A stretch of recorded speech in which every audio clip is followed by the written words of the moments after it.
Dear friends, here I would like to share with you these articles. Baru Biana urges Sarawak governments to file court cases on constitutionality of this law. Alright? And then this is the Chinese version for those who read Chinese only. Alright. Baru Bian is Ba Kelalan Assemblyman. He is also the Secretary General of PSP, Party Sarawak Bersatu.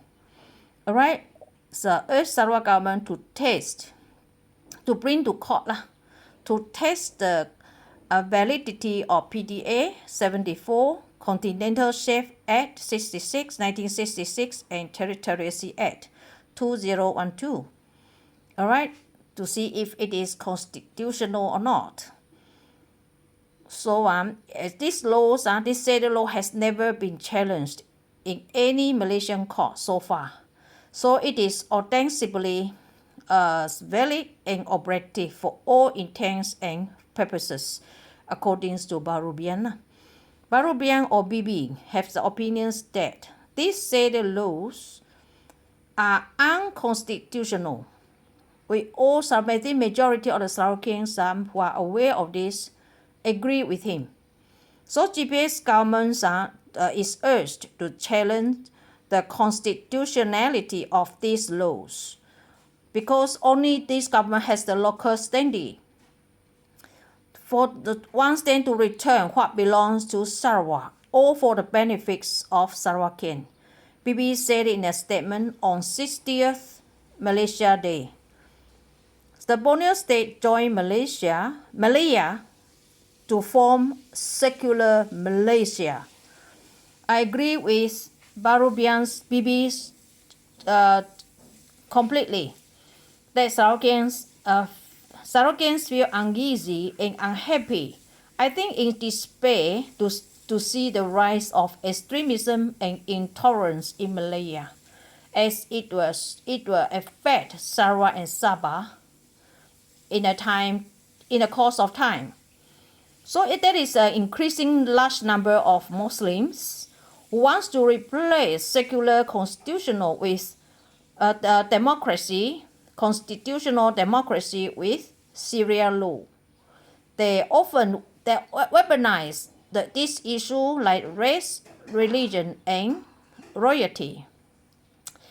That our forefathers have the fear of this happening.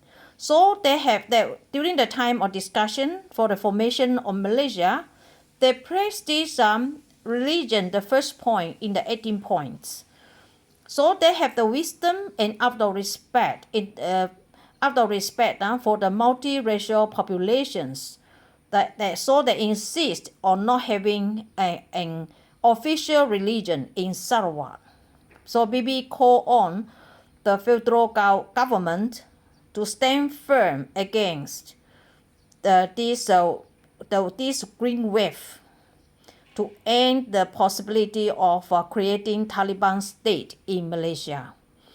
All right. So the formation of Malaysia, we were willing to join for the promise. They promised Sarawak and Sabah to promise Sarawak to be or Sabah to be developed on par with Malaya, the standard, right?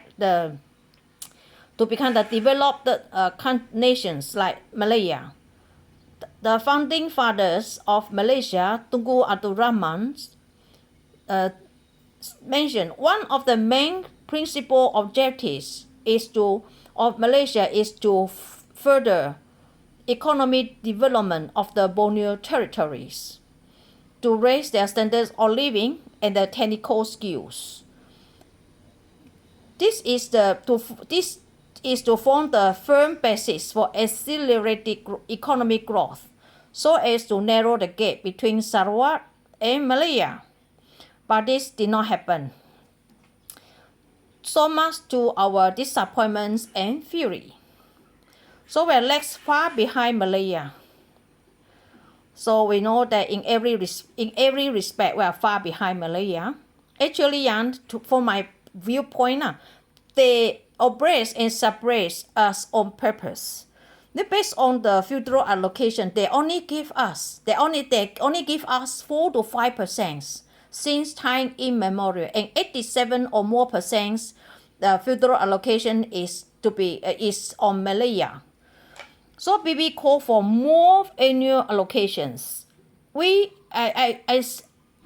I speak on behalf. I request on behalf of Sarawakians, one third share for each nations in the federations, Sarawak, Sabah, and Malaya, each one third. There should not be too lopsided allocation anymore. We don't allow this.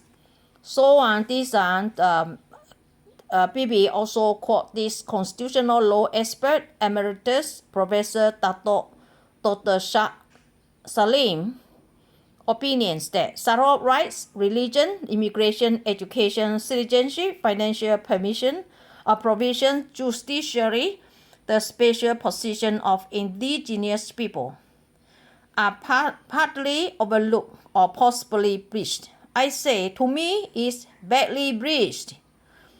It's almost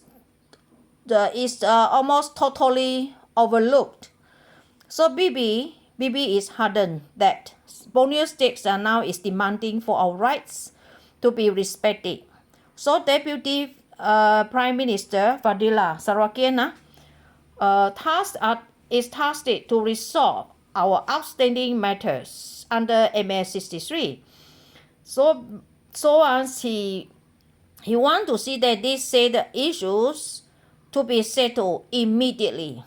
So in July this year, 2023, we know that this Deputy Fadila Yusuf in the interview requesting by respecting, he says so, by respecting and upholding the principles of MS 63, we uphold the principles of fairness, equality, and justice, which are fundamental to a harmonious and prosperous Malaysia.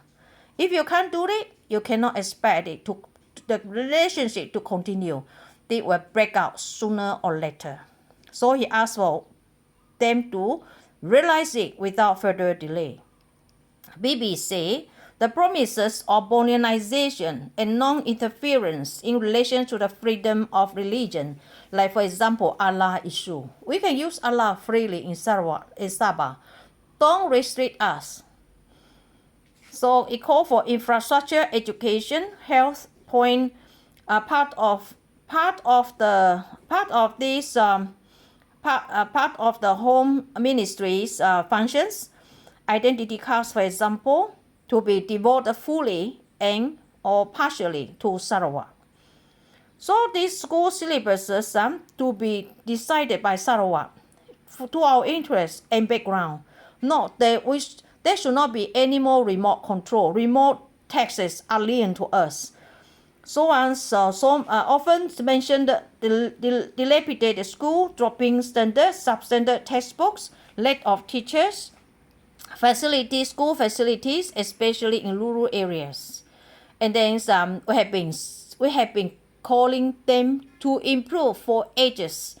That has never been done. And then religious bias are now start creeping into our school. So we have to be aware of all this. So Sarawak should take over, according to him, he plead Sarawak to take over infrastructures, responsibilities from the Federal Ministry of Works, so that we can prioritize, plan, and decide our schools. They should not be making remote requests from federal governments and remote decision to decide what the kind of structures that to have for Sarawak. No more. We hate all this. Sarawak Duna in 2015 had passed a motion unanimously